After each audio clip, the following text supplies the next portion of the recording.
crowd of thousands took to the streets of the nation's capital today to sound off on health care reform. No, the Tea Partiers were home watching this one on TV. Today's demonstrators were in favor of changing the system. Americans fed up with rising premiums and the insurance executives who impose them.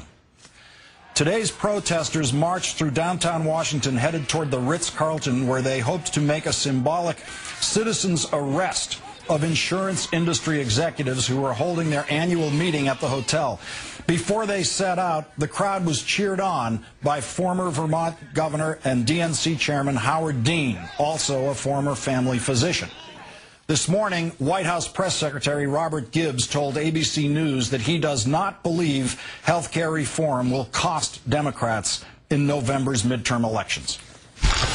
I think this will be an accomplishment that members can be proud of, not just in this election, George, but for decades to come. We'll have finally done something on health insurance reform that means something real to American families, to small business owners that are struggling with those high costs. That's what's important to the American people. We were sent here to do something. More evidence that Democrats might be able to sell reform once it passes. In a private Democratic poll obtained by Jonathan Cohn of the New Republic, 51% of independent voters opposed reform, as did 47% of older voters. But once the benefits of reform were explained to voters, the number of independents opposed to health care legislation dropped to 39%. Among older voters, it dropped to 37%.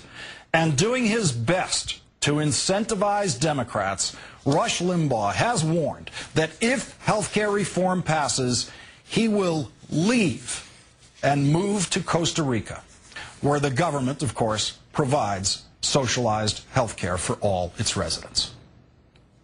Where would I go for health care? Yeah, if the private doctors have to go into the federal program. I don't know. I'll just tell you this. If this passes and it's 5 years from now and all that stuff gets implemented, I am leaving the country. I'll go to Costa Rica.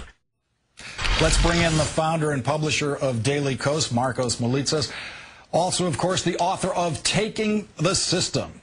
Markos, in your wildest dreams, did you ever imagine the Democrats could be clever enough to write and maybe pass a health care bill that could provide coverage to 30 million Americans and get rid of Rush Limbaugh?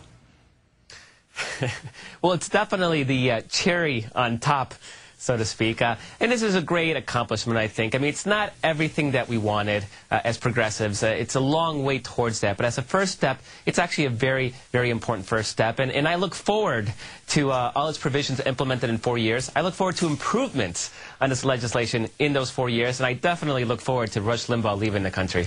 Now, you know, when Alec Baldwin once threatened to leave the United States if Bush won re-election, Limbaugh had a great time with that, you know, went on and on about it endlessly, and specifically mocked the idea of moving to Canada because of Canada's socialized healthcare system.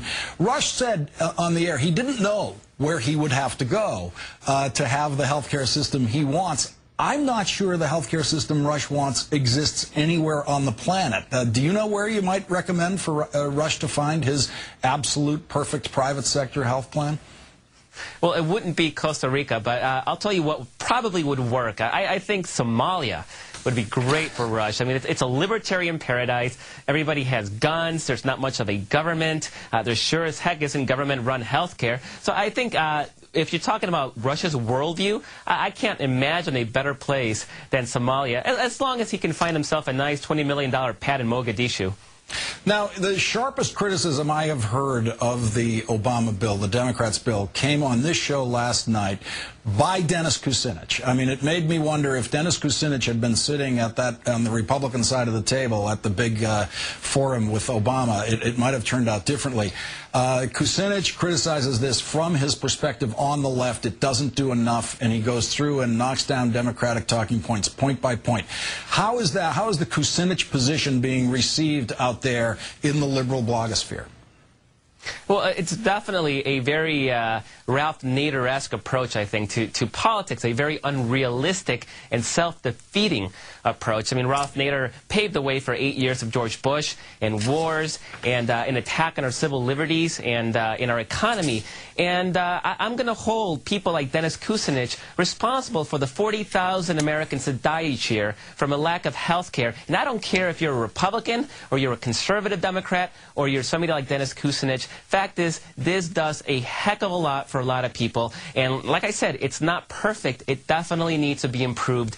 But it's a first step. And God knows it's taken us a long time to even get our toe in the door, given the corporate interests that are arrayed against any kind of real reform. So I think this is a first step.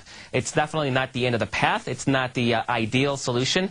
But we are our foot's in the door. And if somebody like Kucinich wants to block that, I find that completely reprehensible. Now, is it reprehensible enough to mount a primary challenge against him? We've seen that some Democrats are dissatisfied with Blanche Lincoln on the moderate side, being too moderate. They want to challenge her in a primary. Is it possible to be too liberal and not practical enough and therefore merit a challenge in a primary, especially if Dennis Kucinich votes, as he promises he will, votes against this bill in the House of Representatives? Yeah, absolutely. I don't think he gets a pass. I don't care what his excuse is. Fact is, this is a good first step. And he's elected not to run for president, which he seems to do every 4 years.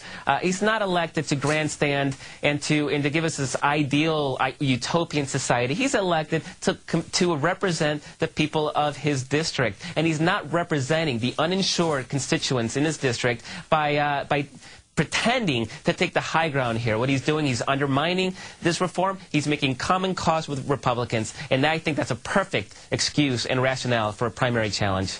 Markos Moulitsas of the Daily Kos, thanks for your time tonight. Thank you very much.